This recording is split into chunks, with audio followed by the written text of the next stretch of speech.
So since we don't have a chairperson tonight, we will need you all to appoint a temporary chair to serve as tonight's chairperson. So I don't know if anybody wants to nominate someone. I guess you're not doing that today. Yeah, I'd like Okay. to nominate Heather as the temporary chair. Perfect. Are you okay with that, Heather? Fine. Okay. We can do a quick show of hands. All in favor? All opposed? You are the temporary chair for tonight's meeting, Heather. Welcome to the Historic Preservation Commission. Okay, could you please roll call? Sure. Kim McGee. Here. Jess Patterson is absent. Nick Michon is absent. Eric Dowd is absent. Eric Sechrist. Here. John Williams is absent. Heather McDonald Here. and Mark Mahoney. Here. And so we have a consent agenda. Did everybody look at the meeting minutes for the last 2 months? Do we have any changes, objections? Can we just, Do we have a quorum for the September? yeah, I don't think we have a quorum for the September. Didn't look at exactly who was there. But since You weren't a member yet, right? So we don't have a quorum for September. right, Yeah. so we're waiting So for. you could vote on the October 5th ones, and then we would just have to continue the September Except- 7th. I missed Oh, October Heather 5th. and Mark were the only ones here, so. So let's just, if you guys don't, if you have any comments, give us comments and we can No. clean them up. Otherwise, we'll just bring those forward at the December. December meeting. Okay. Moving on to items on the citizen present, not on the agenda. I see a couple of people here.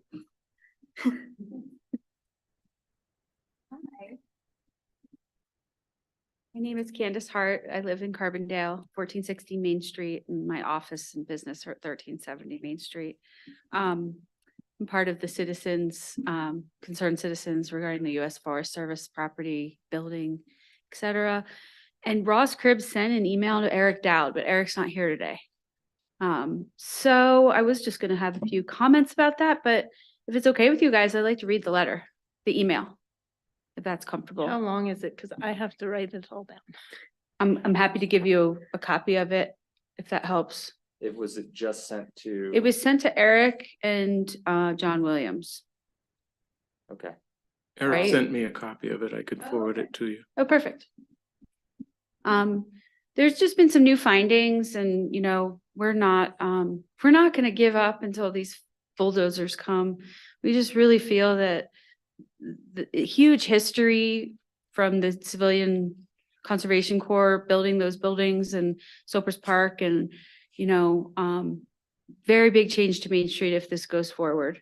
So, and wanting to collaborate with the Forest Service, not wanting to, you know, we don't want you here. We do want them here, but more keeps being uncovered as they uploaded the file October 11th with a lot more information.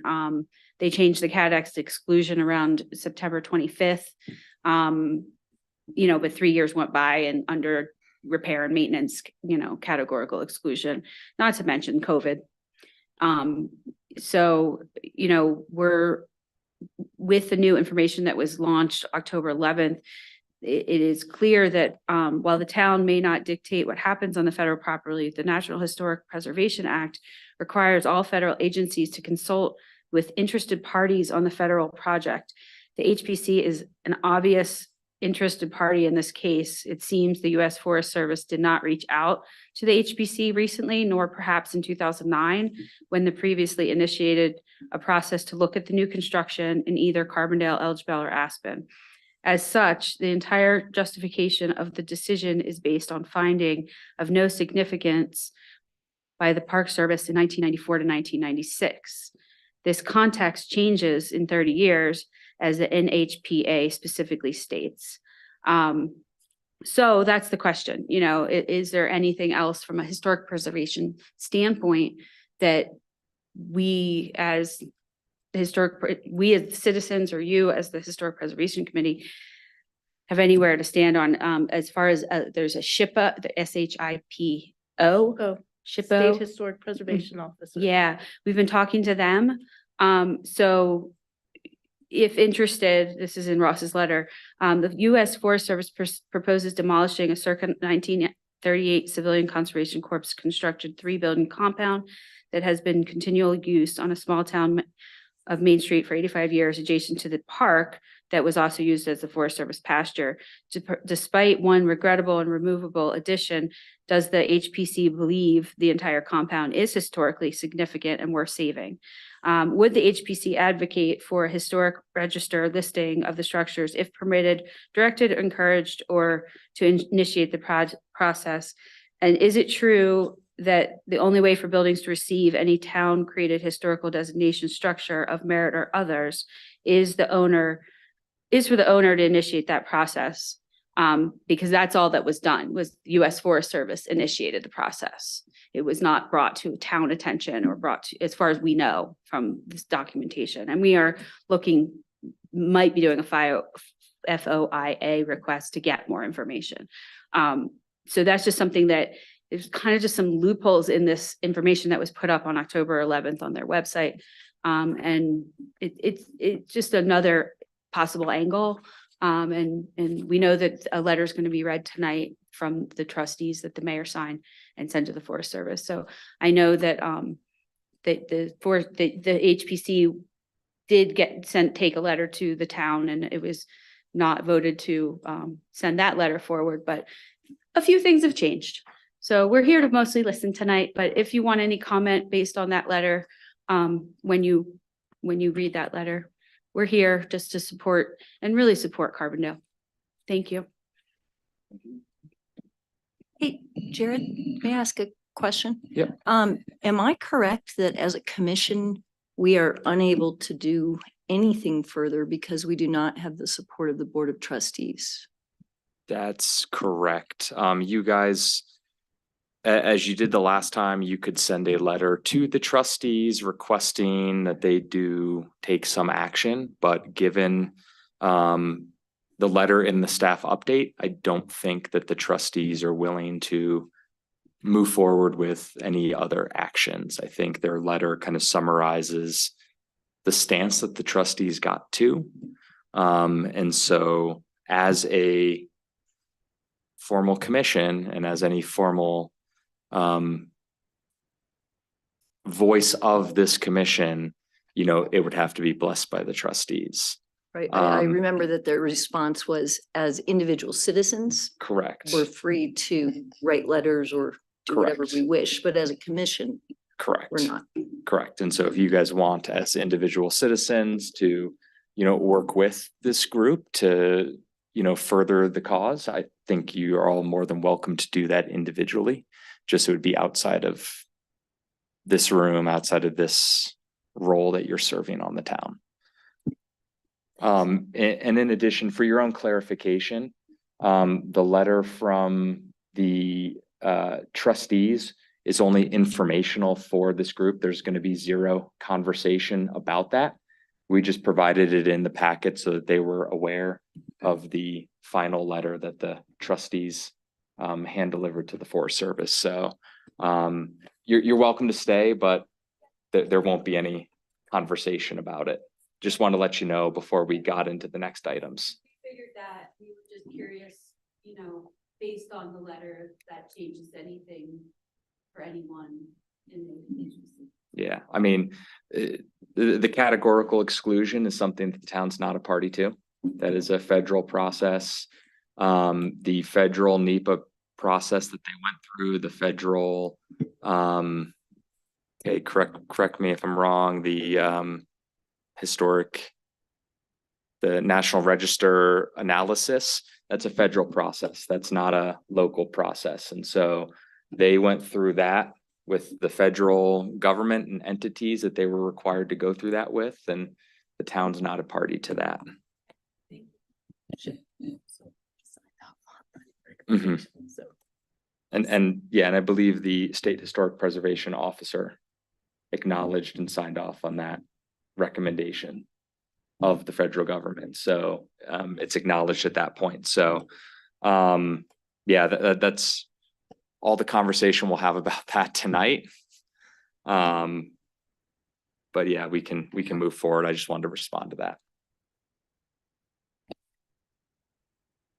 Are we moving on to the next item, the action items? Yeah, so I guess I'll kick this off. So Kay and I met with representatives from both the Certified Local Government Program and the State Historic Fund to talk about two of the ideas that this body's been kicking around for future grant opportunities, and also to have another kind of recap on our failed grant application from earlier this year. And I think we got some really great insight from both of them. First and foremost, it sounded like both ideas were positively received by both entities as potentially eligible for either of the two grant opportunities. So the CLG grant or the State Historic Fund mini grant. They both thought that there was a lot of alignment. And we only applied for the CLG grant last go around, and Lindsay let us know that it was a very competitive round. And so it wasn't so much that our application wasn't fundable. It was that they had a lot of applications and only limited funding. And so they had to cut somewhere. Kay and I did talk to them specifically about the funding considerations and the grant applications around minority populations and biopic. And they said, to be honest, none of the grants that were funded were overly compelling on that front. So news to us, right? So we thought it was a very big thing, but it turned out that it may not have been as big as we were maybe initially led to believe. So, with that, we felt that it would probably be a worthwhile endeavor to apply for grant funding again in next year's. So we included this summary table for your guys' review. And, I think really things to specifically note is some of these deadlines. So the initial draft grant deadline for the CLG grant is due in December 11th. So right after your guys' December meeting, with the final application due in early January. Good thing is they expect to have notice of awards at the beginning of March. And although the State Historic Fund hasn't outlined a date, they said that they have their draft grant deadline will happen sometime in March. And so they made it seem like there's probably a very good likelihood that we would be notified if we get the CLG grant before the State Historic Fund's mini grant cycle comes up. And so, both of them encouraged to kind of pursue one project, pursue the CLG grant, work towards a State Historic Fund mini grant draft application. And so that if we don't get awards, we can at least get that draft application in while developing the rest of the grant, which would be due about a month later in April. And so we thought that would be, pretty good feedback. We wanted to bring that back to you all.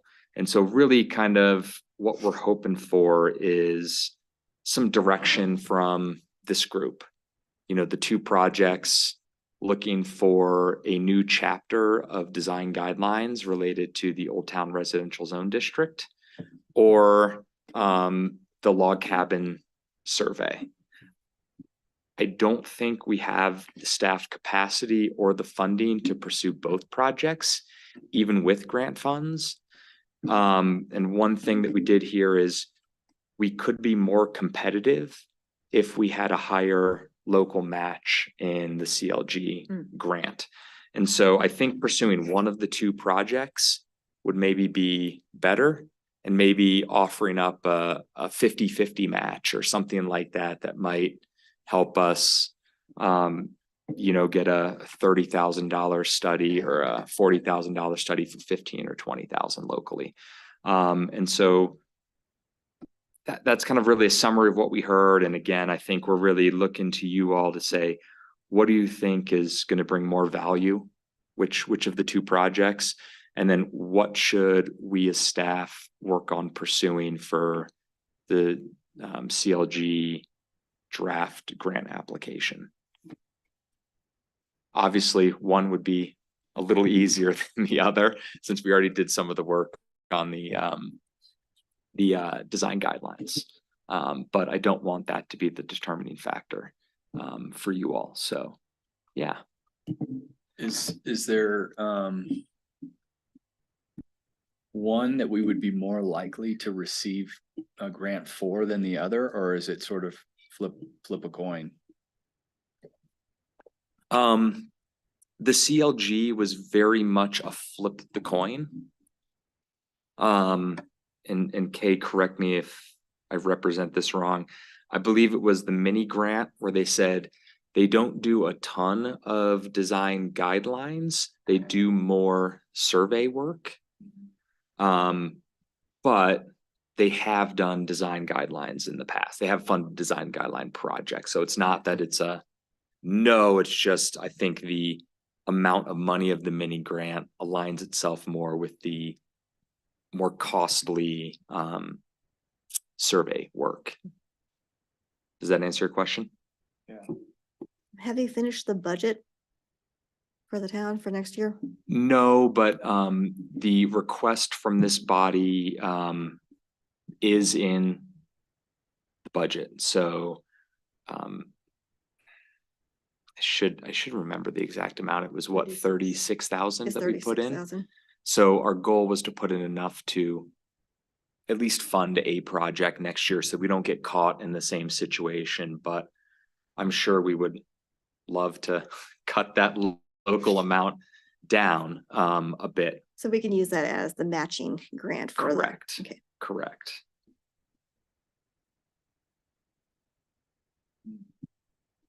Does anybody have an opinion which one we should go for?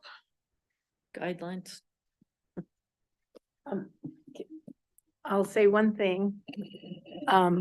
There were two other items that they stressed. We need to demonstrate urgency, and we also need to demonstrate a broader swath of support from not only the town, but also the community. We only had 2 letters of support last year. And so that's something that would tip the scales potentially to show that there is more appetite, especially for those people that will be affected by the design guidelines. So that enters into your thought process.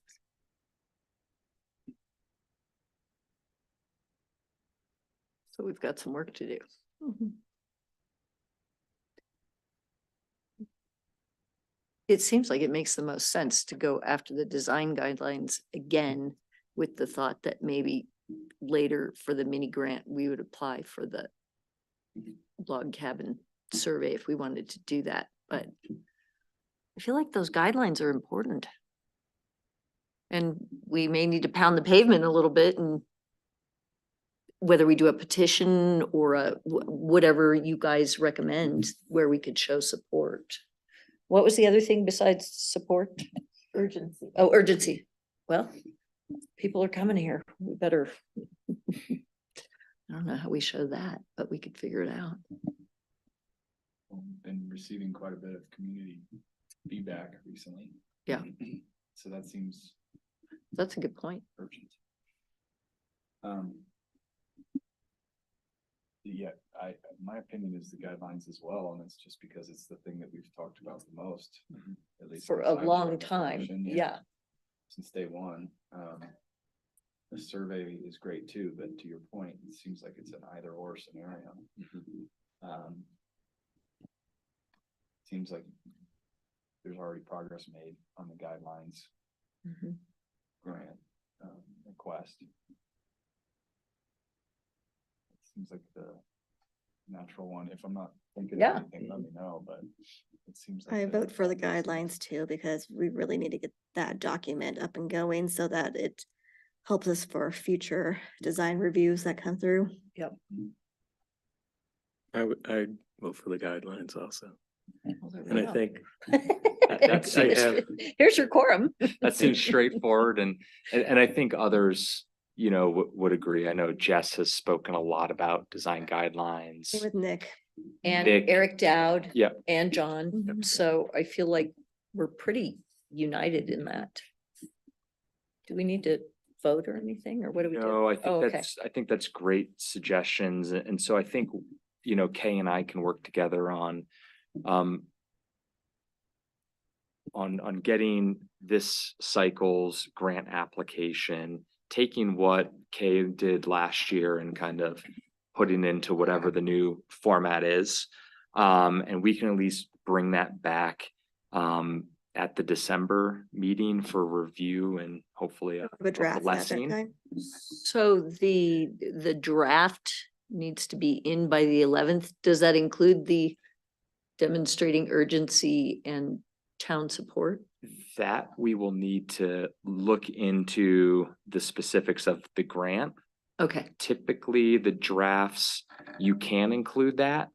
And sometimes you get some early feedback from like Lindsay with the CLG. But it has to be in by the final, so. sure. Just as long as we know when we need to Correct. have all of it. And so a couple things that Kay and I kind of kicked around on those two topics, right, is urgency. And I think that could really be well demonstrated, maybe by a letter from, you know, I think both of these could really be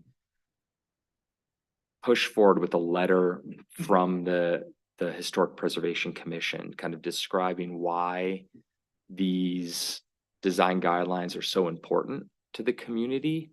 I think within that, you can really describe some of the urgency, you know, whether it's development pressure on OTR, whether it's things like changing how the town views ADUs and how that could have an impact positively and negatively on some of the historic buildings in OTR. A lot of the work that the plaque program has done, I think there's things like this that can be wrapped up into that letter. And then kind of building that support, I think taking that letter to the trustees, to maybe other boards and commissions. I'm thinking the Planning and Zoning Commission specifically as one who have a lot of review in the same kind of realm of development, right? But also to community members. And maybe it's something similar of like, I don't want to say petition because we're not petitioning something, but use that kind of format of, hey, we have this letter. Do you want to sign on as a community member to say you also support this letter? That could be a quick, easy way of, you know, maybe demonstrating to these grant reviews that we have more than just staff and a comp plan, but we have actual residents of the OTR or of the larger community who really support this. And so, you know, we thought that kind of those two items could be something that the Historic Preservation Commission could really assist with. One, drafting that, really using your language to say why this is important, but then two, kind of head out in the community, talk to people, see if they're willing to sign on, you know, and I think some of the initiatives with the historic preservation or the the US Forest Service, Yeah, right. you know, I think there's a lot of people there who might have some interest in Mhm. the history of Carbondale and saying, hey, you know, although it's not directly to the or to the Forest Service project, it could be, We surround the area that. yeah. It seems like that's kind of awakened people to what can happen. Mhm. And that was one of our original frustrations. I know, like when the task force was talking, it's like, I don't think people realize how quickly things can change here and how quickly we can lose our historic structures. So I like it. Can I I ask you a think we question? could hopefully get some good course. feedback. So if we go around and ask our neighbors and community members to sign on to this, do we have, and I'm the new kid here, and Eric's been talking about design guidelines for quite some time. I would imagine the first question that people would ask is, you know, how does it affect me? Mhm. And do you have like a draft of the guidelines? Because otherwise, pardon me? That's the whole point of the grant, is to draft the design guide. So there is no, So what we have is design guidelines for the historic commercial core, Mhm. but we don't have anything for the Old Town Residential Zone District. And so I think what I've heard from this group is take those principles and those design characteristics and categories from the HCC and then craft them to the Old Town Residential. And so, you know, although it won't be, we want brick facades everywhere, it's, we want, you know, pedestrian oriented, we want porch oriented buildings, not garage oriented sidewalks or things like that. And so I think, although we don't have a draft, using Yeah, what the we have for template. the HCC could at least demonstrate to some members of the public, these are the types of concepts that the design guidelines are hoping to achieve for this. And the area. reason we need the funds is because we need to hire someone to create that draft. So what we're really Correct. doing Yeah, is, so, yeah, because we came up as a task force, we would come up with these great ideas and Eric really leading the charge, but we can't write it. So what we need the grant for is to hire someone to write the guidelines, the changes, or the OTR part of it. so what we're really doing is taking the HCC design guidelines and adding a chapter, and that will be the OTR Mhm. area. And so that's what we need the grant for, was to craft the actual language we want in the diagrams and everything, so it matches the other 3 chapters. So that it's more consistent all the way through both areas of town. And then for the what does it mean to me or how does it affect me question, you know, we can probably help give you some of those answers with how new development is required, when it's required to have a review before the Historic Preservation Commission and when it's not, and then what that review is. And currently it's a courtesy review. And so often, you know, the answer is going to be, well, you know, it's another group of people who have a keen eye on historic design who can help you improve your design. It's not a no, you can't do something, but it's a how can we make this better, right?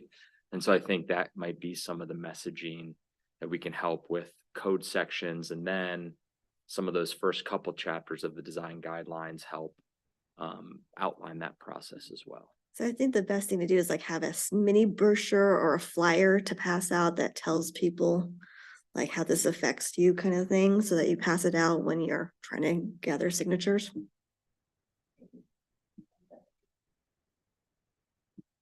We just need to figure out exactly what's the most important information we need to put on the flyer, but I think that's right. I mean, I think there's a lot of questions from the community on things like that, that are reasonable questions to have.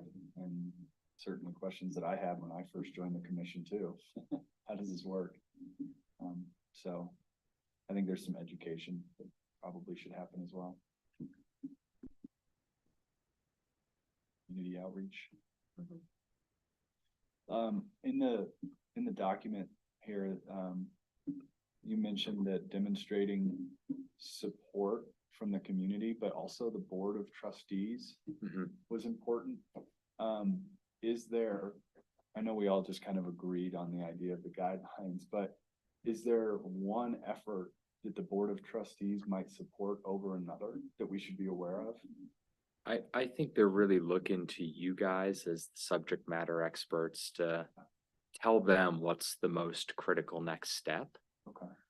I think where we were going with that is that the the grant application would really love to see we, the board of trustees, support this effort from like a formal declaration, whether it's a signed letter by the mayor or a resolution or something like that.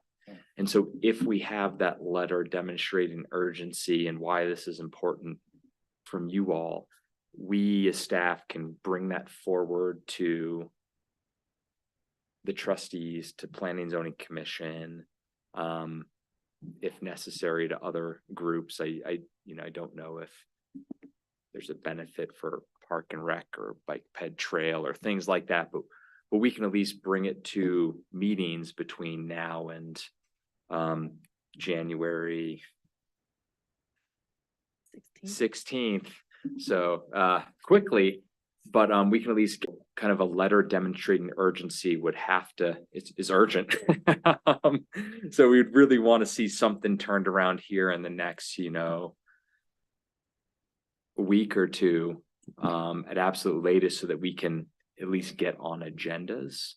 Are we able to work on that via email as a 100%. commission where like Yes. one of us could say, hey, what do you think about this first draft? And here's some Yes. points. Okay. That Because I don't know how we're going to pull it off that fast otherwise. that was kind of our thought is, if people were interested in kind of doing some of that initial drafting, it's a go forth, and that could even be online and over email saying, we all are comfortable with where this is at. Let's send this up to the other groups, right? That doesn't need to come back to a formal meeting to approve.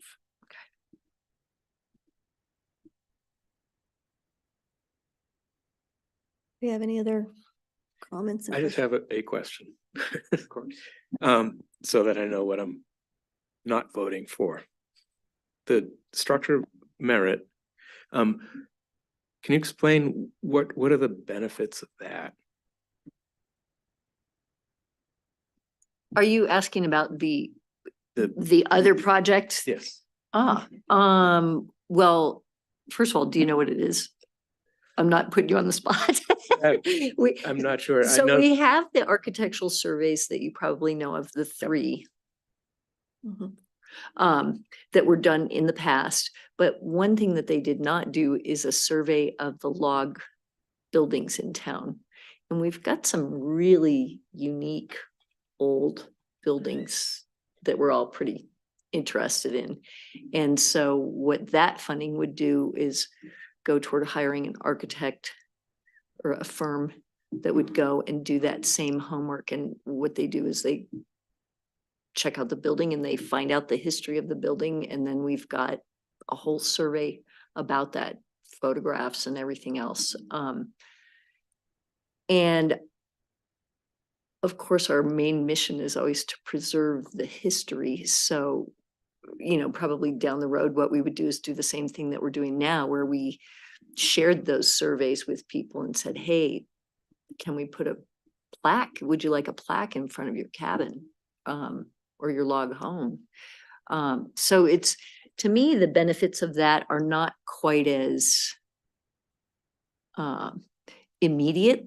I mean, where that helps us is people are less likely to tear down the log structure.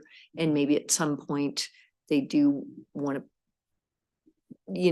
if we ever had a landmarking program or something like that, but it's kind of a first step there. And I think we're all pretty passionate about these log homes. It's just, speaking for myself anyway, the design guidelines are more immediate because there's development happening and I'm also in planning and zoning. And so we sit there and we do these reviews and having that structure in those guidelines is pretty important right now. But do you guys, what else can we say about the log homes? Yeah, I was just gonna add to that. You kind of said it, but it's that first qualifier to getting a structure slated as a structure of merit.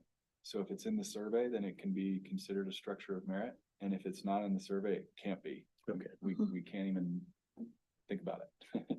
So that's why that becomes important for those log structures, or any structures for that matter, but specifically the ones that haven't been considered in the past.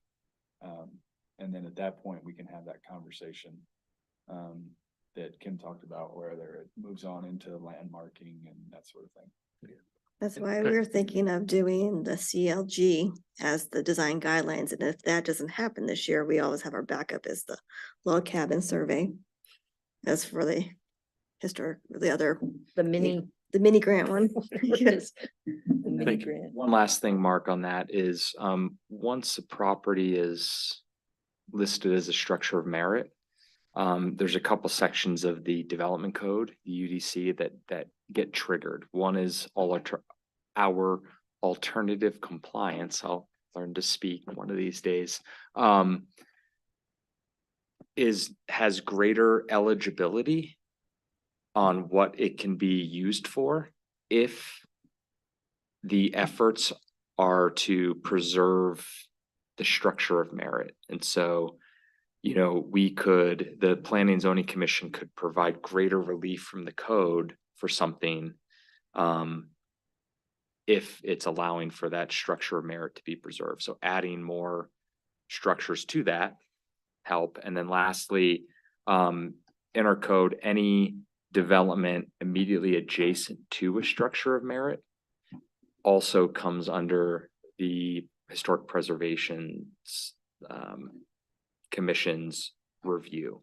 And so it adds that extra layer of review just to make sure that new developments adjacent to those structures of merit are being responsive and recognizing that historical piece in town. And once we have a structure of merit, we can eventually possibly do a local landmark building. Mhm. As usual, I gave you sort of a partial explanation and I skipped over a big part of it. So luckily these guys filled in. You'll learn that about me. Thank you for You bet. Know what else? Or do we need to have any more discussion about this? I think really it's more of, if any of you want to kind of take the lead on any aspect of this, volunteer, otherwise we can kind of throw it out to the larger commission and make sure we're capturing the folks who weren't here tonight. And we can work on getting something out hopefully tomorrow and see if others might be wanting to take kind of the first stab at drafting a letter, kind of demonstrating the urgency and then kind of starting to tick off those next steps between now and the next meeting. So I know everyone has copious amounts of free time. But yeah, so that would really be it. It's not a formal motion or any action that needs to be taken, but just if there was interest, speak now or feel free to hold your peace. I think I can volunteer, Eric and myself. Yeah. We're neighbors. Yeah. And, he's been wanting to work together with me on that, Okay. if that's okay. I'd be happy to actually make a flyer once we figure out what we want to Great put idea. on the information, like Yeah. I can do flyer stuff. Okay. Yeah, and I was just putting in my calendar. I'm happy to put together some ideas and send them over to you, like since Jared was so helpful with going off with all these, hey, you could probably put this in here, you could probably put this. And so I'll send over some ideas to you guys. Awesome. Yeah. Great. Little does Eric know, he just got volunteered, but he's Well, so he's gotta passionate show about up. this. He'll love it. He's got time now, Yes. right? He's- Good job.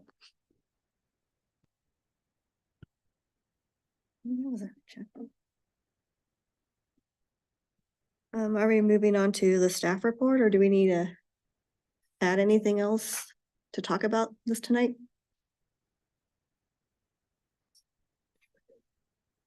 So staff report, really, as I stated earlier, wanted to keep you all informed on what the trustees have done. So they did send a letter to the US Forest Service.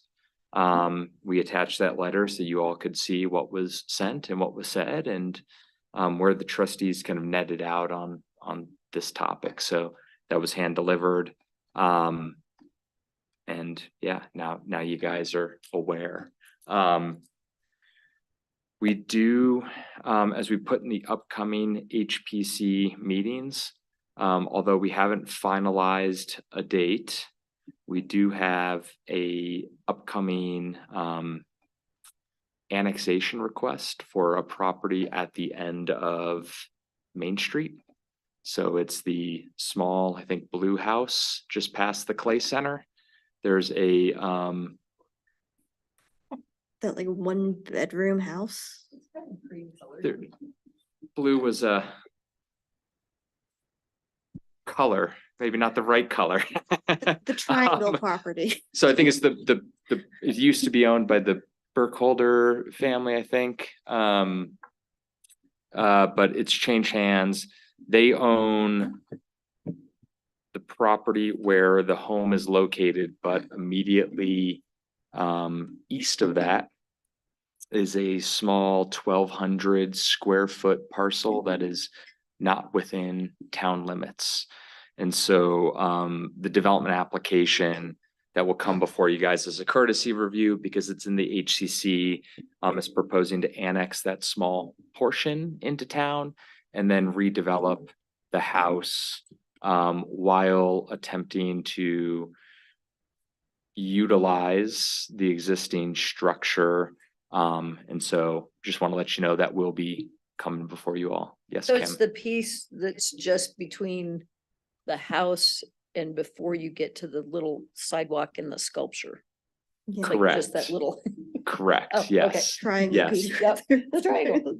I think it nearly doubles the size of the existing lot. So I mean, we're not talking about a huge parcel, but if you see up on our zoning map right at the end of Main Street, I think that has still all the blue. You'll see this little kind of awkward shaped parcel, and it turns out that it was a leftover piece of land from some land transactions when RAFTA took hold of the The rail triangle, corridor. Yeah, So there's a little bit of property trading back and forth, and this turned over to that property owner, but it was never brought into town. So RAFTA's not involved in this though. RAFTA is not Oh, good. involved in this, correct? Yeah. Cause that can stop up a lot of things. They will still be a referral agency, but they are not a party to the application. Yeah, so I think that's really it. We'll have some work to do, kind of helping you guys get this grant application going. So we certainly appreciate all your time and effort outside of the meeting. On helping move it forward. I don't know if you have any questions for us. Not that I can think of. Fantastic. What does that annexation process look like beyond us? I mean, like you said, we're just, it's because it's courtesy review within the historic commercial, but Yep. out of curiosity, is that going to planning and zoning? Is that going? Yeah, so they've got, for such a small project, they have quite the process. So they will go through a courtesy review with historic preservation, with the tree board, and with Bike Ped and Trail Commission. In addition, they'll have noticed public hearings with the Planning and Zoning Commission, and that will be on the development plan largely. So they'll have their application is a site plan review. There's also believe an alternative compliance request, a conditional use permit, and a subdivision. So they want to combine the two lots into one lot of record, and then need to zone the portion that's not in town. So they have a number of applications that they'll have to have a public hearing before the Planning and Zoning Commission for. And then at some point in time there, they'll have to request a petition the Board of Trustees to annex a parcel. The Board of Trustees will have to be open to that. Then we'll have to ask all the other interested parties like the school district and the county and all these other, it's a very state statute heavy process. If nobody protests to the annexation, then within, I think it's 60 or 90 days, the Board of Trustees have to hold a public hearing on the annexation and the comprehensive development application. So, yeah, so there'll be a lot of public review on it. But I think, your guys' review will be very key, especially with how they're looking to utilize the structure that's there, add on to it. So it'll be residential. No, it's going to be a commercial use. Interesting. Yeah. Hmm. So the application, it's up on our website, but they're looking to do a food truck court down there. So have like a food truck commissary, some parking for a few food trucks, and then have a bar area and do a concept like that. So This should be very interesting. And what are they doing for the building? It's just gonna be like an office now? no, so the building is proposed to be a reuse of the existing residential structure that will house more of the public dining and bar uses. And then in addition off the backside for commissary uses. So, yeah, Creative. yeah, Took a while for that to sell. Now I see why. it's not a straightforward development application. But yeah, so all that will come back before you guys, and we're looking at either December or January, thinking probably January being the timeline for the review. So just want to keep you guys abreast to that. I'm not sure if you saw the Dinkle building, but scaffolding's they took coming the down, so scaffolding. that's cool. Those beautiful new windows. Yeah. So hopefully they achieved kind of a lot of the feedback that you guys gave during your courtesy review. I know they were quite grateful, so. Do we know Grateful when they're to gonna have that. start moving back into the building, like in February or something, March? I don't know the exact timelines. They still have some construction interior. If you look at the upstairs, there's a little framing showing Oh. still. But it's exciting. Yeah. And so next meeting will be about our grant. Our draft Largely. grant, okay. Mhm.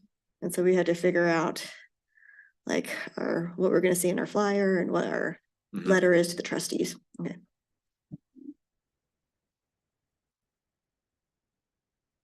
Do we have anything else? I make a motion to adjourn? Do we have to second it? Okay, then adjourn it is.